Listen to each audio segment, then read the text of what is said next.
కూడా తెలుసు బాగా. ఆయన అఫిడవిట్లో మెన్షన్ చేసింది గత 5 ఏళ్ళ 2018 నుంచి ఆయన అఫిడవిట్లో ఆయన చూపించిన ఐటీ రిటర్న్స్ ఒక్కో ఇయర్కి ఒక్కోలాగా ఉన్నాయి. ఒక ఇయర్లో 2018 నుంచి తీసుకుంటే 6,44,100 రూపాయలు, 4,99,100 రూపాయలు, 4,93,760, 7,34,080 రూపాయలు,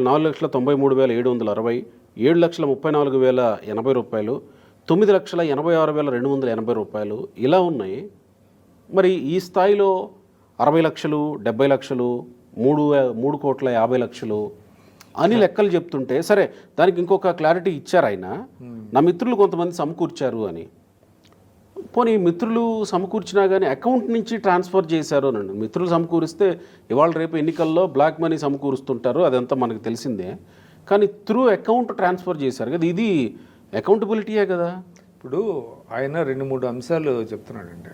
అంటే కులుగుపూడి శ్రీనివాస్ గారు 5 కోట్లు ఇచ్చాను ఎంపీకి అంటారు. నాకు తెలిసి నాకున్న లిమిటెడ్ రాజకీయ పరిజ్ఞానంతో ఈ ఎలక్షన్స్లో ఎప్పుడైనా ఎంపీ ఎమ్మెల్యేలకే ఖర్చు పెడతాడు ఆయన. సాధారణంగా ఏం చేస్తాయంటే రాజకీయ పార్టీలు ముఖ్యంగా ఎక్కడైతే కొంచెం బలహీన వర్గాలు పోటీ చేసే చోట ఎంపీలే పెట్టుకుంటారు. కరెక్ట్. ఈయనేంటో రివర్స్లో ఎంపీకి ఇచ్చానని చెప్తున్నాడు ఆయన. అది కొంచెం దీనిగా ఉంది. అంటే కానీ నిరూపిస్తాను అని అంటున్నాడు ఆయన. సరే, అది అందుకనే చెప్పుకోవచ్చు. మనం సాధారణంగా జరిగేది ఏంటనేది చెప్తున్నాం. సాధారణంగా అన్ని రాజకీయ పార్టీలు కూడా ఎక్సెప్ట్ పార్టీ లైక్ బీజేపీ పక్కన పెడితే, కమ్యూనిస్టులు వాళ్ళని తీసేస్తే, మనకున్న ప్రధాన రాజకీయ పార్టీల్లో ఎంపీ క్యాండిడేట్స్ని బలమైనటువంటి ఆర్థికంగా బలంగా ఉన్న వాళ్ళని ఎంపిక చేస్తారు. వాళ్ళు ఏం చేస్తారంటే ఎమ్మెల్యేలకి కొంత డబ్బులు సర్దుబాటు చేస్తారు. 7 నియోజకవర్గాల్లో ఎక్కడ బలహీనంగా ఉన్నారో ఆర్థికంగా, వాళ్ళకి బలహీన వర్గాలు పోటీ చేసే చోట రిజర్వ్డ్ కాన్స్టిట్యున్సీస్కి వాళ్ళు సర్దుబాటు చేస్తారు. ఇది మనందరికీ తెలిసిందే. ఇది కానీ ఈయన రివర్స్లో ఎంపీకి డబ్బులు ఇవ్వటం ఏంటనేది అది బియాండ్ అవర్ ఇమాజినేషన్. ఆయన ఎందుకు అడిగాడు, ఆయన అంత అమౌంట్ ఎందుకు అడిగాడు ఒక నియోజకవర్గం నుంచి, ఈయన అంత డబ్బులు ఫ్రెండ్స్ ద్వారా ఏ విధంగా ఇవ్వగలిగాడు, సరే ఇచ్చాడా లేదనేది పక్కన పెడదాం, మనం ఏమి ఆయన్ని డిస్ప్యూట్ చేయనక్కర్లా. కానీ చెప్తున్నాను, అంటే జనరల్గా ఉండేటువంటి ట్రెండ్స్, పొలిటికల్ పార్టీస్లో ఉండే ట్రెండ్స్ ఎంపీఏ ఎమ్మెల్యేలు ఖర్చు పెట్టేటువంటి. నాకు తెలిసి కొలికపూడి శ్రీనివాస్ గారిని మొట్టమొదటిసారి ఇంటర్వ్యూ చేసిన ఏకైక వ్యక్తి మీరే, ఆయన ఎమ్మెల్యే అయిన తర్వాత. ఏకైక వ్యక్తి, ఏకైక ఇంటర్వ్యూ కూడా మీతోనే ఆయన చేసింది. సో సరే, ఆయన మిమ్మల్ని నమ్మాడా లేకపోతే ఆయనకి మీ మీద ఉన్న గౌరవమా అనేది చూసుకుంటే, ఏది ఏమైనప్పటికీ మీకు మాత్రం ఇంటర్వ్యూ ఇచ్చారు. చాలామంది అడిగారు ఆయన్ని, ఎవరి దగ్గర ఇంటర్వ్యూ ఇవ్వలేదు. ఆయన ఆ రోజు మీతో ఇంటర్వ్యూలో చెప్పాడు కదా, కేశినేని చిన్ని తన టికెట్ విషయంలో, తన గెలుపు విషయంలో. నిన్న కూడా ఆయన ఏబీఎన్కి ఇచ్చిన దాంట్లో కూడా చెప్పాడు. ఆయన చెల్లి ఒకటండి, పులిగిపూడి గారు ఎమ్మెల్యే అయినప్పుడు నేను కూడా సంతోషించాను. ఓకే, ఎందుకంటే చదువుకున్నవాడు, సమాజం పట్ల కొంత కమిట్మెంట్ ఉంది. ఇటువంటి వాళ్ళు రాజకీయాల్లోకి వచ్చి అసెంబ్లీలోకి వెళ్తే చాలా బాగుంటుంది అనే ఫీలింగ్ ఉంది, నాకు కూడా ఉంది, ఎప్పటికీ ఉంది, ఇప్పటికీ ఉంది. కానీ ఇదంతా చూసిన తర్వాత ఆయనకి 5 కోట్లు ఇచ్చి ఎమ్మెల్యే అవ్వాల్సిన అవసరం కూడా లేదు. ఇన్ కేసు కేశినేని చిన్ని ఆయన అడిగాడే అనుకోండి, 5 కోట్లు ఇవ్వాల్సిన అవసరం ఉందండి ఎమ్మెల్యే అవ్వటానికి. అధిష్టానానికి తెలియదు అంటాడు అనమాట. నాకు అదే ఆశ్చర్యం వస్తుంది, 5 కోట్లు ఎందుకు ఇవ్వాలి ఎమ్మెల్యే అవ్వటానికి?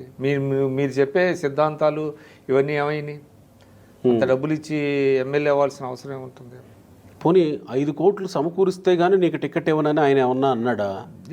నీకు ఇప్పించను టికెట్ అని ఆయన ఏమన్నా అన్నాడా? అదే తెలియట్లేదు. అది ఆశ్చర్యంగా ఉంది. అది అసలు నమ్మశక్యంగా అంటే మరి 5 కోట్లు ఆయనకి ఇవ్వాల్సిన అవసరం ఏముందంటున్నా. ఇంత జరుగుతుంటే ఎలక్షన్ కమిషన్కి ఎక్కడ దీని స్మెల్ రాదా అండి ఈ ట్రాన్సాక్షన్స్? సరే, ఎన్నికల్లో ఇక 1000 కోట్లు నడుస్తూ ఉంటే ఎలక్షన్ కమిషన్ ఏం చేసింది అని అనుకోవాలా ఇంకా. కానీ ఇప్పుడు దీనివల్ల ఏంటంటే ఎవరిది తప్పు అనేది నేను జడ్జిమెంట్ ఇవ్వట్లేదు. నాకు ఇక్కడ ఒక చిన్న, కానీ పార్టీని మాత్రం చాలా దెబ్బతీశారు. సీట్లు ఇచ్చినందుకు గాను చాలా చాలా డిసప్పాయింట్మెంటు.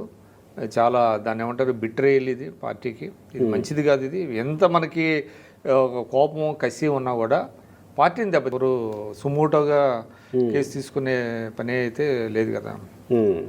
అయితే ఇప్పుడు ఈ మొత్తం వ్యవహారంలో డ్యామేజ్ అయింది వాళ్ళిద్దరు కాదండి, వాళ్ళిద్దరికి పోయిందేం లేదు. వాళ్ళిద్దరూ ఒక రకంగా చెప్పాలంటే they are nobodies in politics. వాళ్ళు దే హ్యావ్ బికమ్ సంబడీస్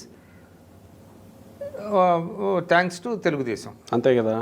కానీ వాళ్ళ తెలుగుదేశం పార్టీని వాళ్ళిద్దరూ దెబ్బతీశారు.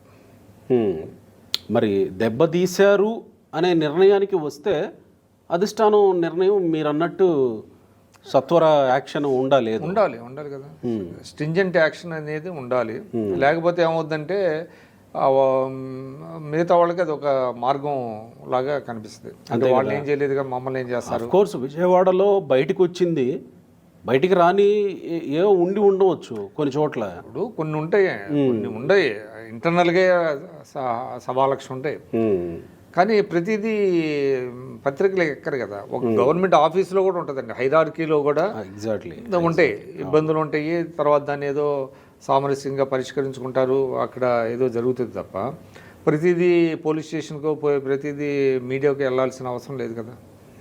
సో వెళ్ళటం మూలాన అది చాలా డ్యామేజ్ చేసినట్టుగా నేను అయితే అనుకుంటున్నాను. సో యాక్షన్ తీసుకోకపోతే సందేశం వేరే వెళ్తుంది, యాక్షన్ తీసుకోకపోతే ఇంకా ఏముంటుంది దానికి. ఇంకెంత జరిగిన తర్వాత ఏదో ఒక యాక్షన్ ఏ విధంగా ఉంటుంది అనేది పక్కన పెడితే there should be some action. Right. అది ఎటువంటి యాక్షన్ అనేది కాదు. రైట్. అది అంటే అది ఒక డిటరెంట్గానే ఉండాలి. రైట్.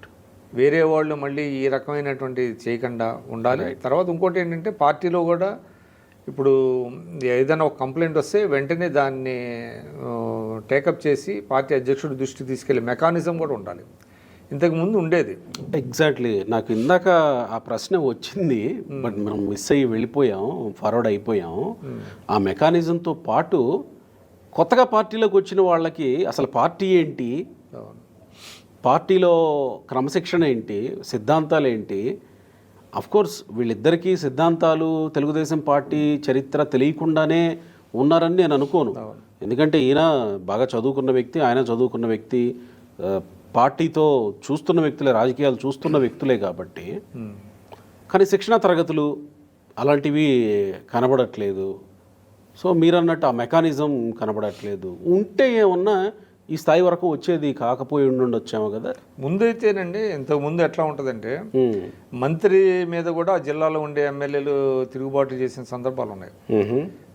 అయితే వాళ్ళందరినీ పిలిచి మాట్లాడటం ఇట్లాగా జరుగుతూ ఉండేవి. పార్టీలో సర్వసాధారణం అదంతా. పార్టీలో విత్ ఇన్ ద పార్టీలో ఇప్పుడు మీకు నిన్న మొన్న తెలంగాణలో ఏం జరిగింది? తెలంగాణలో పొంగులేటి మీద ఆమె కొండా సురేఖ ఆరోపణలు చేశారు. తర్వాత ఇద్దరు కలిసి నిన్న ప్రెస్ కాన్ఫరెన్స్ లో పాల్గొన్నారు. రేవంత్ రెడ్డి మీద కూతురు ముఖ్యమంత్రి మీద చేశారు. తర్వాత ఏమన్నారు? టీ కప్పులో తుఫాన్ అన్నారు. మాట్లాడుకున్నారు. క్షమించండి ముఖ్యమంత్రి గారు అని కొండా సురేఖ మళ్ళీ కూతురు తరఫున నేను క్షమాపణలు చెప్తున్నాను.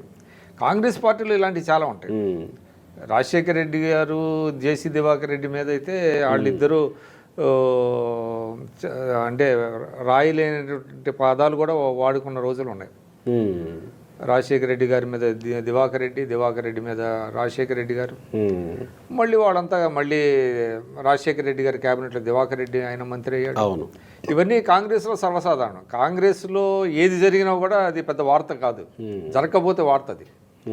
కానీ తెలుగుదేశంలో ఇది ఒక పెద్ద వార్త. ఇది తెలుగుదేశం లాంటి, ఎందుకంటే క్రమశిక్షణ గల పార్టీ ఆల్ సెడ్.